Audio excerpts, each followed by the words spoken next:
மற்றபடி வந்து யாரையுமே குறை சொல்றதுக்காக இந்த வீடியோ நான் போடல, இப்பவும் சொல்றேன். நம்மளை பத்தி கமெண்ட்ஸ் வரும்போது அதுக்கான விளக்கத்தை கொடுக்க வேண்டிய நிர்பந்தத்துல நம்ம இருக்கோம். அதுக்காக அந்த வீடியோ. டாக ப்ரீட் பண்ணி தான் பொழைக்கணுமா? நாட்டு நாய்களை யாரும் வந்து ப்ரொமோட் பண்றது இல்ல. ஹோம் ப்ரீடர்ஸ் யாருமே வந்து ரேட் ஃபிக்ஸ் பண்ண முடியாது. எல்லாருக்கும் வணக்கம். ஸோ இந்த வீடியோ எதை பற்றி அப்படின்னு பார்த்தீங்கன்னா, டாகோட ப்ரைஸ், எதனால ப்ரைஸ் வந்து டாகுக்கு ஃபிக்ஸ் பண்ணுறாங்க, எதை வச்சு ஃபிக்ஸ் பண்ணுறாங்க, யார் ஃபிக்ஸ் பண்ணுறா, எந்த ப்ரீடுக்கு எப்படி, ஏன் அதிகமாக இருக்குது, ஏன் கம்மியாக இருக்குது அப்படிங்கிறத பார்க்க போகிறோம். இந்த வீடியோ முக்கியமாக போடுறது காரணம் எனக்கு ரெகுலராக எல்லா வீடியோவில் வந்த கமெண்ட்ஸ் தான். ஏன்னா ஒரு சில கமெண்ட்ஸ் வந்து ப்ரைஸை பற்றி நார்மலாக வரும், ஒரு சில பேர் வந்து ரொம்ப கொஞ்சம் அதிகமாகவே வந்து கமெண்ட் பண்ணியிருக்காங்க. கொஞ்சம் நெகட்டிவ் கமெண்ட்ஸ் வந்து ப்ரைஸ் விஷயத்தில் தான் அதிகமாக வருது. ஸோ அதை தாண்டி நம்மளுக்கு பப்பி சேல்ஸுங்கிறது ஆயிட்டு தான் இருக்குது, டாக் வேணுங்கிறவங்க எடுத்துகிட்டு தான் இருக்காங்க. பட் இங்கே எதனால இந்த டாகோட ப்ரைஸ் இப்படி இருக்குது அப்படிங்கிறத இந்த வீடியோவில் ஃபுல்லாக பார்ப்போம். ஸோ ஸ்கிப் பண்ணாமல் ஃபுல்லாக பார்ப்போம். இப்போ ஃபஸ்ட்டு நம்மக்கிட்ட இருக்கிற டாக்லேருந்து ஆரம்பிப்போம். நம்மளோட ஓன் பிரீட் எல்லாருக்குமே, நம்மளை ரெகுலராக பார்க்குற எல்லாருக்குமே தெரியும், பெல்ஜியம் மெல்வான்ஸ் தான். ஸோ இவங்களுக்கு ப்ரைஸே நம்ம ஃபிக்ஸ் பண்ணுறது அப்படின்னு பார்த்தீங்கன்னா குவாலிட்டி வைஸ் தான். இங்கே நான் குவாலிட்டின்னு சொல்கிறது பேரண்ட்ஸோட லைனேஜ், அதோட ட்ரைனிங் எப்படி, கேப்பபிலிட்டி எப்படி அப்படிங்கிறதுனால தான். இதை நான் இன்னும் தெளிவாக நான் சொல்லணும் அப்படின்னு கேட்டிங்கன்னா, பெல்ஜியம்ங்கிற ப்ரீடு வந்து எதனால இப்போ ஃபேமஸ் ஆச்சு?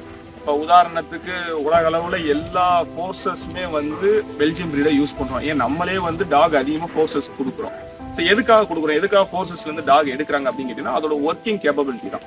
ஸோ மற்ற ப்ரீட்ல இல்லாத அளவுக்கு சூப்பர் இன்டெலிஜென்ஸா, அதே நேரத்தில் ரொம்ப ஸ்பீடாகவும் ஸ்பிண்டாகவும் ஒரு டாக் ஓவர் ஹைப்பராகவும் இருக்கும், அட் த சேம் டைம் டிசிப்ளினாகவும் இருக்கும். அப்படிங்கிற பட்சத்தில் நம்ம பெல்ஜியம் எல்லாம் சூஸ் பண்ணலாம். ஒரு மல்டி பர்பஸாக யூஸ் பண்ணுறது, ஒரே டாக பல விஷயங்களுக்கு யூஸ் பண்ணலாம். ஸோ ப்ரொடக்ஷனுக்கு அட்டாக்குக்கும் யூஸ் பண்ணலாம், டிசிப்ளினாக வீட்டில் ஃப்ரெண்ட்லியாக இருக்கிறதுக்கும் யூஸ் பண்ணலாம். என்ன ஒரு ப்ளஸ் பாயிண்ட், எவ்வளோ கோவப்பட்டாலும் நம்மளோட கமாண்டுக்கு ரெஸ்பாண்ட் பண்ணும். அதுக்காக தான் இந்த ப்ரீடை மெயினாக சூஸ் பண்ணுறோம். அதே மாதிரி ட்ரைனிங் வைஸா, இப்போ ஒரு ஜெர்மனோ, ஒரு லேபோ, ஒரு டாபர் மேனோ ஒரு 10 நாள் 20 நாள் 30 நாள் நம்ம கொடுக்குற ட்ரைனிங்கை இவங்க அப்படியே பாதி நாள்ல முடிச்சு கொடுப்பாங்க. ஸோ அந்த ஒரு மெயின் ரீசனுக்காக தான் பெல்ஜியம் சூஸ் பண்ணோம். ஸோ இதை வச்சு தான் நம்ம கிட்ட ரேட்டும் ஃபிக்ஸ் பண்றோம். எந்த மாதிரி ஃபிக்ஸ் பண்றோம், அவங்க பேரண்ட்ஸோட குவாலிட்டி வச்சு. நம்ம எப்பவுமே ப்ரீட் பண்ணி ட்ரெயின் பண்றது கிடையாது. நம்ம எந்த டாகா இருந்தாலும் முதல்ல ட்ரைனிங் பண்ணி எது பெஸ்டா வருதோ அதை தான் ப்ரீட் பண்ணோம். ஸோ இப்போ ஒரு 10 டாக் இருக்குன்னா 10 ஒரு மாதிரி இருக்காது. ஒவ்வொரு டாக், இப்போ ஒரு எக்ஸாம்பிளுக்கு ஒரு டாக் வந்து 1 மாசம் கொடுக்குற ட்ரைனிங் ஒரு டாக் 25 நாள்ல பிடிக்கும், ஒரு டாக் 15 நாள்லயே பிடிக்கும், ஒரு டாக் வந்து 10 நாள்லயே பிடிச்சிடும். ஸோ இந்த மாதிரி வேரியேஷன் இருக்கும்போது அதுதான் நம்ம கேப்பபிலிட்டின்னு சொல்றோம், அதுதான் குவாலிட்டின்னு சொல்றோம். வெறுமனா நம்ம ஹைட்டு, லென்த்து, சைஸு இதை வச்சு நம்ம சொல்லல. எவ்வளோ பெருசா இருந்தாலும் ஃபோர்ஸ்ல வந்து இப்போ நம்ம கொண்டு போறோம், ஃபீல்ட்ல ஒர்க் அவுட் ஆகலைன்னா அதை வச்சு அவங்களுக்கு எந்த பிரச்சனையும் இல்லை. சைஸு கம்மியா இருக்கு ஆனா ஒர்க்கு செம்மையா இருக்குங்கிறப்ப அவங்களுக்கு அதுதான் தேவைப்படும். ஸோ நம்ம அதை வச்சு தான் நம்ம இது பண்றோம். எதை வச்சு நம்ம ஒர்க் எந்த அளவுக்கு இருக்கு அப்படிங்கிறத பொறுத்து நம்ம ரேட் ஃபிக்ஸ் பண்றோம். உதாரணத்துக்கு ஒரு எக்ஸாம்பிளுக்கு சொல்றேன், ஒரு கம்மியா கொடுக்குறோம், ஒரு 10 ரூபாய்க்கு கொடுக்குறோம் அப்படின்னா, இதே நல்லா பண்ற டாகும் 10 ரூபா, அதோட லைனேஜும் 10 ரூபா, சுமாரா கொஞ்சம் ட்ரைனிங் ஆகிற டாகும் 10 ரூபா நம்ம கொடுக்க முடியாது. ஸோ எந்த அளவுக்கு அதோட லைனேஜ் நம்ம மெயின்டைன் பண்ணி கொண்டு வரோம், ஒர்க்கிங் எந்த அளவுக்கு இருக்குங்கிறத பார்த்து நம்ம மேட் பண்ணி கொண்டு வரோங்கிறத பொறுத்து வரோம் நம்ம ரேட்டு ஃபிக்ஸ் பண்றோம். இதுல இன்னொரு விதம், நம்ம கிட்ட இப்ப குட்டியை பத்தி சொன்னேன். இப்ப அடுத்து ட்ரெயின்டு டாக்ஸ் நான் தெளிவா சொல்லணும் அப்படின்னா, ட்ரெயின்டு டாக்ஸுங்கிறது வந்து ஏதோ 2 மாசத்துலயோ 3 மாசம் குட்டிலயோ நம்ம ட்ரைனிங் பண்றது. ட்ரைனிங் ஸ்டார்ட் பண்றதுக்கே 3-4 மாசம் ஆயிடும்.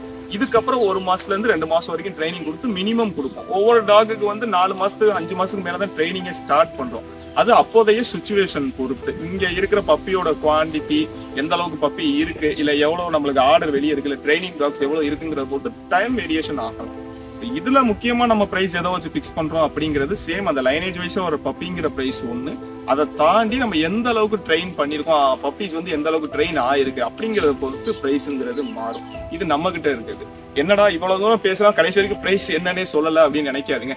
இங்க பிரைஸ் சொல்றது அப்படிங்கிறது எதனால எந்த பிரீடருமே வெளிப்படையா பிரைஸ் சொல்ல மாட்டேங்கிறாங்கன்னா, ஒரு விவாத பொருளா மட்டுமே இருக்கே தவிர அது ஏன் எதுக்குங்கிறது இங்க யாருக்கும் தெரியல. இவ்வளவு பிரைஸ் தேவையில்லை, இது எதனால பண்றீங்க, ஏன்னா ஒருத்தர்லாம் கமெண்ட் பண்ணியிருக்காரு, ஸோ டாகை ப்ரீட் பண்ணி தான் பொழைக்கணுமா, இந்த இது ஏன் பண்ணணும் அப்படிங்கிற மாதிரிலாம் கமெண்ட் வருது. இப்போ நான் என்ன சொல்றேன், ஒரு மாட்டு பண்ண மாதிரியோ, கோழி பண்ண மாதிரியோ, ஆடு மாதிரியோ, விவசாயம் மாதிரியோ இதுவும் ஒரு தொழில் தான். இதை பிஸ்னஸாக பண்றவங்க நிறைய பேர், நாங்களும் உட்பட. இங்கே சேவையா பண்றோம் அப்படிங்கிறது கம்மி தான். ஏன் எல்லாருக்குமே குடும்பம் இருக்கு, எல்லாருக்கும் ஒரு வாழ்க்கை இருக்கு. நாங்களும் ஒரு பிசினஸா பண்ணா மட்டும் தான் எங்களுக்கும் காசு வரும். அதை வச்சுதான் நம்மளும் ஒரு இது பண்ணணும். அப்படி பார்த்தா யாருமே வந்து டீச்சர்ஸ் யாரும் சம்பளமே வாங்காம தான் சேவை பண்ணணும், மருத்துவர்கள் யாருமே வந்து சம்பளம் வாங்காம தான் சேவை பண்ணணும். அப்படிதான் இங்க எதுவுமே நடக்காது. ஸோ அவங்களுக்கு உண்டான தொழிலா பண்ற மாதிரி நாங்க இது ஒண்ணு பண்ணிட்டு இருக்கோம். இதுதான் விஷயம். ஸோ இங்க பிரைஸ் சொல்லாதது காரணம், யாருக்கு உண்மையிலே வேணும் அப்படிங்கிறவங்க வந்து கமெண்ட்ல வந்து சண்டை போடுறது கிடையாது. ஓகேங்களா? ஸோ வேணுங்கிறவங்க டைரக்டா வர்றாங்க, உண்மையிலே இங்க என்ன இருக்கு, ஏன்னா யாரையுமே நம்ம எடுத்தாலும் கம்பல் பண்றது, அவங்களுக்கு என்ன தேவை, அவங்களுக்கு என்ன விருப்பம் இருக்கு அப்படிங்கிறத பொறுத்து தான். உதாரணத்துக்கு ஒரு கார் வாங்குறோம், ஒரு பைக் வாங்குறோம், எல்லாரும் வந்து நம்மளுக்கு இந்த ரேட்ல இருந்தா போதுமே அப்படிங்கிறது இல்லை. அவங்களுக்கு ஒரு ஆசை இருக்கும் அதிக ரேட்டு போனா. ஒரு எக்ஸாம்பிளுக்கு ஃபோன், எத்தனை பேருக்கு ஐபோன்னால யூஸ் இருக்கு? 1 லட்சம்னாலும் 1.5 லட்சம்னாலும் இஎம்ஐ கட்டி எடுக்கிற மாதிரி இது ஒரு விஷயம், அவ்வளவுதான். இதை பெருசா பேஸ்ட் பொருளாக்கி, ஏன்னா நெகட்டிவ் கமாண்டுங்கிறது எல்லாத்தையும் நம்மளும் வந்து தட்டி விட்டு போக முடியாது, உதாசீனப்படுத்தி போக முடியாது. ஒரு சில கமாண்ட் வந்து ஓகே, நம்ம ஒரு வேளை ஏன் இந்த மாதிரி பண்றாங்க, இதுக்கு சரியான இது அவங்களுக்கு புரியலை, நம்ம சொல்றது புரியலை அப்படிங்கிற மாதிரி தான் எங்களுக்கு தோணுது. ஸோ இது வந்து நம்ம கிட்ட இருக்க நிலவரம். இதை தாண்டி வெளியே பப்பீஸ் அப்படிங்கிறது, ஏன்னா நம்ம கிட்ட பெல்ஜியம் இருக்குன்னா எல்லாரும் பெல்ஜியம் பிடிக்கணும்னு அவசியம் இல்லை. சில பேர் வேற பிரீடு வேணும்னு சொல்லி வெளியே இருந்து எடுத்துட சொல்லுவாங்க, அவங்களுக்கு நம்ம பப்பீஸ் எடுத்து கொடுக்குறோம். ஸோ அந்த மாதிரி வெளியே இருந்து கேட்கறவங்களுக்கு நிறைய விதமான டாக்ஸ் இருக்கு. இப்போ உதாரணத்துக்கு ஒரு 6000 7000 ஆரம்பிச்சு அதிகபட்சமா போனா 1 லட்சம் 1.5 லட்சம் 2 லட்சம் வரைக்கும் கூட டாக் எல்லாம் சேலுக்கு இருக்கு. நம்மள்ட்ட இருக்கிற ரேட் எல்லாம் பரவாயில்லன்னு தோணும், அந்த அளவுக்கு வெளியே இருக்கு. ஸோ அது ஏன் பிக்ஸ் பண்றாங்க? ஒவ்வொருத்தர் அவங்கவுங்க பொருளுக்கு அவங்கவுங்களுக்கான விலையை வந்து நிர்ணயம் பண்ணிக்கிறாங்க. நீங்க வீட்டுல ஒரு டாக் ப்ரீட் பண்றீங்கன்னா சேல் நிறைய ஆச்சு அப்படின்னா யாருமே, இப்போ நீங்க வீட்டுல எக்ஸாம்பிளுக்கு ஒரு லேப் வாங்கி வளர்க்குறீங்க, ஒரு ப்ரீடிங் ஃபீமேல் வச்சிருக்கீங்க, ஒரு வாட்டி மேட் பண்ணிட்டீங்க, குட்டி போடுது. ஸோ எல்லா பப்பியும் டக்கு நீங்க சொன்ன ரேட்டுக்கு புக் ஆச்சுன்னா நீங்க யாரும் கம்மியா சொல்ல போறது இல்லை, எல்லாருமே ரேட் ஹையா சொல்லுவீங்க. ஒரு சில பேர்னால அதை விற்க முடியறது இல்லை. ஸோ ஒரு கட்டத்துக்கு மேல ஒரு 2 மாசம் ஆயிடுச்சு அப்படின்னா குட்டிங்க ரொம்ப ஓட ஆரம்பிக்கும், அதிகமான ஃபுட்டு கொடுக்கணும், வீட்டுல ஃபுல்லா நார் அடிச்சிடும், யூரின் பண்றது மோஷன் பண்றது, வீடு முழுக்க எப்பவுமே ஸ்மெல் வந்துகிட்டே இருக்கும். ஸோ அதனாலே ப்ரெஷர்ல என்ன பண்ணுவாங்க, நிறைய பேர் ரொம்ப கம்மி ரேட்டுக்கு வெளியே கொடுத்துருவாங்க. வந்து கொடுத்தா போதும், எனக்கு தெரிஞ்ச நிறைய பேர் ஃப்ரீயாவெல்லாம் தூக்கி கொடுத்துருவாங்க, ஏன்னா வைக்கிற வரைக்கும் வச்சுட்டு உங்க கையில இருந்து செலவு பண்ணிட்டு வெளியே கொடுப்பாங்க. இதோட விஷயம் என்னன்னா மார்க்கெட்டிங் அவங்களுக்கு இல்லை அப்படிங்கிறதுனாலதான். ஸோ இந்த இடத்துல பிரைஸுங்கிறது அமுங்கும். ஸோ இதுக்கு வந்து பிக்சடான பிரைஸ் அப்படிங்கிறது வந்து ரெகுலரா பண்றவங்க வைக்கிறது மட்டும்தானே ஒழிய வீட்டுல வளர்க்குறவங்க இந்த மாதிரி சின்ன சின்ன பிரீடர்ஸ், ஹோம் பிரீடர்ஸ் யாருமே வந்து ரேட் ஃபிக்ஸ் பண்ண முடியாது. அவங்களுக்கு அப்போதைய மார்க்கெட்டை பொறுத்து அவங்க கூட்டியும் கொடுக்குறாங்க, குறைச்சும் கொடுக்குறாங்க. இன்னும் நிறைய பேர் என்ன கேட்குறீங்க அப்படின்னா, பிரைஸை வந்து இவ்வளவு ஹையா ஏன் சொல்லணும்? அதுவும் எக்ஸாம்பிள் நாட்டு நாய்க்கு இந்த கமெண்ட்ல என்ன சொல்லியிருக்காங்க அப்படின்னா, நாட்டு நாய்களை யாரும் வந்து ப்ரொமோட் பண்றது இல்லை, கேட்டா அதுவே 20,000 நாங்க இது வரைக்கும் நாட்டு நாய் எங்களுக்கு யாரும் சொன்னதில்லை. ஆனா நிறைய பேர் சொல்றாங்க இந்த மாதிரி நாங்க வாங்குறோம், நாட்டு நாயே 25,000 சொல்றாங்க, ஒரு கன்னி சிட்டி பாரு ராஜபாளையமே 25,000 சொல்றாங்க அப்படிங்கிறாங்க. அவங்க ஒரு விஷயம், ஒண்ணு அவங்களோட பொருளுக்கு அவங்க விலை நிர்ணயம் பண்றாங்க, இன்னொன்னு நாட்டு நாய்க்கு இவ்வளவு விலை வச்சா நாட்டு நாய்னா அழிஞ்சிடாதா, இதை யாரும் வாங்கி வளர்க்க மாட்டாங்க அப்படின்னு சொல்றாங்க. ஆக்சுவலி இன்னைய நிலவரம் என்னன்னு கேட்டீங்கன்னா, நாட்டு நாய் எதுவுமே அழிகிற நிலைமையில இல்லை. உண்மையிலே அழிகிற நிலைமையில இருக்கிறது ஒரிஜினலா நம்ம தெருவுல இருக்க நாட்டு நாய்கள் தான். இவ்வளவு பேசுறோம், நான் வீட்டுல என் லேபோ பெல்ஜியமோ ஜெர்மன் ஷெப்பர்டோ வச்சிருக்கல, நம்ம தெருவுல இருந்து எடுத்து நான் வளர்க்குற ஒரு நாட்டு நாய், ஒரு சிப்பிப்பாறை, இது ரெண்டும் தான் வச்சிருக்கேன். நான் பர்சனலா வீட்டுல வளர்க்குறது 8 வருஷமா அந்த நாட்டு நாய் என் கூட இருக்கு, சிப்பிப்பாறை 4 வருஷமா என் கூட இருக்கு. ஸோ எனக்கு நாட்டு நாய் மேல இருக்கிற ஆர்வத்தினால தான் நான் வச்சிருக்கேன். எத்தனை பேர் இந்த மாதிரி கமெண்ட் பண்ணும்போது இந்த நாயை இவ்வளவு ரேட்டு சொல்றீங்கன்னு கமெண்ட் பண்ற எத்தனை பேர் வந்து நீங்க தெருவில் இருக்கிற நாயை எடுத்து நான் வளர்த்து நான் அதை ரெடி பண்றேன்னு சொல்றீங்க? ஏன்னா கேட்கும் போதே நாட்டு நாய்கள்னா தெருவில் இருக்க நாய்கள் வேணாம், ஒரு பிரீடு தான் வேணும். அது உதாரணத்துக்கு ராஜபாளையம் பியூர் பிரீடா வேணும், இது செப்பிப்பாறை பியூர் பிரீடா வேணும், கோம்பை பியூர் பிரீடா வேணும், கன்னிக்கு பியூர் பிரீடா வேணும். ஸோ இந்த மாதிரி கேட்கும் போது அதை லைனேஜ் மெயின்டைன் பண்ணி மேட்டிங் பண்ணி கொடுக்குறவங்க அதுக்கு ஒரு ரேட் சொல்லத்தான் செய்வாங்க. யாருமே நட்டத்துக்காக ஒரு வேலை பண்ணவே மாட்டோம். கண்டிப்பா எல்லாருமே ஒரு லாபத்துக்காக மட்டும்தான் ஒரு தொழிலோ வேலையோ எதுவா இருந்தாலும் செய்யும். அந்த மாதிரி நம்ம ஒரு பியூர் பிரீடா வேணும், கிராஸ் இருக்கக்கூடாது, ஒரே பிளட்ல மேட் ஆகக்கூடாது, நல்ல குவாலிட்டியில ஹெல்த்தியான பப்பீஸ், இது எல்லாம் சேர்ந்து வேணும்.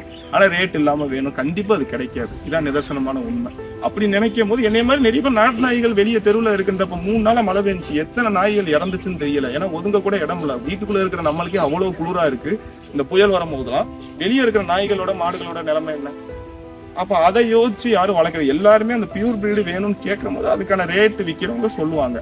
ஃபர்ஸ்ட் ஆஃப் ஆல் இதை நான் சொல்றவங்க மேல குறை சொல்றதா இவங்க மேல குறை சொல்றாங்க இல்லை, இங்க உள்ள பிசினஸ் வந்து எல்லாத்துலயும் இருக்கு. ஒரு போன்லயும் இருக்கு, 10,000க்கும் போன் இருக்கு, 1 லட்சத்துக்கும் போன் இருக்கு. நம்மளுக்கு எது போகணும்னு இல்லை, நம்மளுக்கு எது வேணும் அப்படிங்கறத தான் நம்ம எடுக்கிறோம். ஸோ அதே மாதிரிதான் இந்த நாய்களையும் ஒவ்வொன்றுல ஒவ்வொரு பிரைஸ் கண்டிப்பா மாறும். ஸோ இதை வச்சு நம்ம இந்த நாயை வித்து இவ்வளவு பண்றாங்க, நாய் விற்கிறாங்க, இல்ல இந்த மாதிரி வந்து இவ்வளவு பிரைஸுக்கு விற்கிறாங்க அப்படிங்கிற மாதிரி விவாதங்கள் தேவையில்லை. ஒவ்வொருத்தங்களுக்கு என்ன தேவையோ அதுக்கேற்ற மாதிரி. ஏன்னா எங்கள்கிட்ட கேட்கறவங்களே வந்து ஒரு சில பேர் வந்து இந்த மாதிரி இவ்வளவு வேலை நம்மளால அஃபோர்ட் பண்ண முடியாது சார், எனக்கு கொஞ்சம் கம்மி பட்ஜெட்ல வேற ஏதாவது பாருங்க அப்படின்னு சொல்றவங்களுக்கு அவங்களோட என்விரான்மெண்ட்க்கு ஏற்ற மாதிரி மெயின்டெனன்ஸ் கம்மியா வேணா மெயின்டெனன்ஸ் கம்மியா, இல்ல சார் என்னால மெயின்டைன் பண்ண முடியும், கொஞ்சம் ரேட்டு மட்டும் கம்மியா பாருங்க அப்படிங்கிற மாதிரி சொல்லும்போது அவங்களுக்கு ஏற்ற மாதிரி பிரீடும் நம்ம சஜஸ்ட் பண்ணி எடுத்தும் கொடுத்துட்டு இருக்கோம். இங்க யாரையுமே நாங்க குறை சொல்றது கிடையாது. விஷயம் என்னன்னா, நம்மள்ட்ட இவ்வளவு நெகட்டிவ் கமெண்ட்ஸ் வரும்போது ஒரு சில கமெண்ட்டை நம்ம ஓகே பிரச்சனை இல்லை, நம்ம இதனால என்ன இருக்கு சொல்லட்டும் அப்படிங்கிற மாதிரி விட முடியும். ஆனா ஒரு அளவுக்கு மேல வரும்போது அதுக்கான விளக்கத்தை நம்ம கொடுக்குற நிர்பந்தத்துக்கு தள்ள பண்றோம். அதுக்காக தான் இந்த வீடியோவே போடுறேன். ஸோ பப்பீஸ் வேணும் இல்ல வந்து டாக் வளர்க்கணும் அப்படின்னு நினைக்கிறேன். நான் நிறைய வீடியோல சொல்லியிருக்கேன், டாக் வளர்க்க முடியல டாகே எடுக்காதீங்க, அந்த மாதிரி தான் நான் நிறைய சொல்லியிருக்கேன். நிறைய எடுத்து தெருவில் விடுறதா இருக்கட்டும், இல்லை எடுத்துட்டு வளர்க்க முடியாம அதை தப்பா வளர்த்து இல்லை அடைச்சே வச்சுட்டு ஒழுங்கா சாப்பாடு போடாம இல்லை ஒழுங்கா அதை ஃப்ரீயா விடாம அந்த மாதிரி மெயின்டெனன்ஸ் தப்பா பண்ணியும் நிறைய ப்ராப்ளம் வருது. நான் அதை பத்தியும் சொல்லியிருக்கேன். ஸோ இந்த டாக் தான் எடுக்கணும், இந்த டாக் தான் எடுக்கக்கூடாது அப்படிங்கல, நம்மளுக்கு என்ன சுச்சுவேஷன் இருக்கோ அதுக்கேற்ற மாதிரி டாக் எடுத்து வளர்க்குறது எல்லாருக்குமே நல்லது. ஸோ இந்த மாதிரி பப்பீஸ் வந்து விலை அதிகமாக இருக்குது இது பண்ணலாம் அப்படிங்கிறவங்க எங்கள்கிட்ட கேளுங்க. இல்லை சார் வேற ஏதாவது ப்ரீடு சொல்லுங்க, கொஞ்சம் கம்மியாக எங்களுக்கு பண்ணித்தாங்க அப்படின்னு சொல்லுங்க. ஏன்னா நிறைய பேர் என்கிட்டே சொல்றாங்க, நாங்கள் எந்த பப்பி ரேட் கம்மியாக சொல்கிறோமோ அதே பப்பியை ரேட் அதிகமாக எடுத்துட்டு வந்துட்டு எங்களுக்கு சொல்றாங்க. சார் இந்த மாதிரி அவங்க இந்த மாதிரி குவாலிட்டி அப்படி இப்படின்னாங்க, நாங்கள் போய் அதை எடுத்துட்டோம், ஆனால் இந்த மாதிரி வந்துருச்சு. அது அவங்க நினைச்ச குவாலிட்டி அதில் ரிசல்ட்ஸ் கிடைக்கிறது, நினைச்ச குவாலிட்டி அந்த குட்டி வந்து வளர்ந்ததுக்கு அப்புறம் இருக்குதுல்ல, அந்த மாதிரி நிறைய இருக்கு. ஸோ பொறுமையாக ஒரிஜினலாக அந்த டாக் என்னது, அது எதனால அந்த ரேட் சொல்றாங்க, மெயின்டெனன்ஸ் காரணமாகவும் இல்லை வந்து ப்ரீடு காரணமாகவும் இல்லை நான் சொன்ன மாதிரி அந்த ஒர்க்கிங் வச்சு கேப்பபிலிட்டி வச்சு லைனேஜ் மெயின்டைன் பண்ணுறது வழியாகவும் இந்த மாதிரி நிறைய காரணங்களால வந்து டாக் வந்து ரேட்டை ஃபிக்ஸ் பண்ணுறோம். ஸோ நீங்கள் எந்த டாக் எடுக்கிறீங்க, உங்களுக்கு என்ன தேவைப்படும், அதனால தான் இந்த ரேட் வருதாங்கிறத நல்லா தெரிஞ்சுக்கிட்டு ஒரு நாய்க்குட்டி எடுங்க. மற்றபடி வந்து யாரையுமே குறை சொல்றதுக்காக இந்த வீடியோ நான் போல இப்பவும் சொல்றேன். நம்மளை பத்தி கமெண்ட்ஸ் வரும்போது அதுக்கான விளக்கத்தை கொடுக்க வேண்டிய நிர்பந்தத்தில் நம்ம இருக்கோம், அதுக்காக அந்த வீடியோ. ஓகே ஃப்ரெண்ட்ஸ், இதே மாதிரி நெக்ஸ்ட் வீடியோவில் பார்ப்போம். தேங்க்யூ.